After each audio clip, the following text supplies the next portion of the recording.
Longing for revival, I absolutely love it. But James, you haven't always been a person that's been for revival or convinced about revival. Tell us a little bit about that yourself. What's your background and your history with this word revival?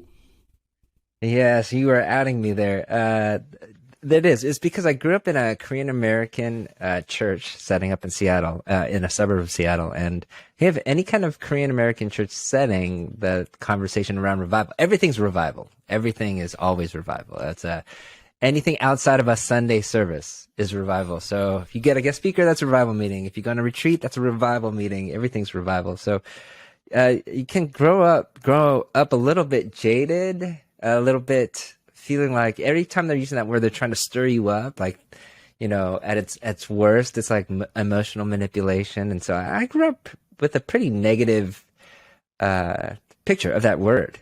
And so much so, my first ever external speaking engagement was on why we should not seek revival. Like, this is the irony of it. We shouldn't seek revival. We should just remain faithful because the king of the kingdom's already here, right? And so let's stop seeking revival. I hated the term that much. You can hear it. There's much repentance that has needed to be done since those days. Yeah, well, it is interesting because it is a big word.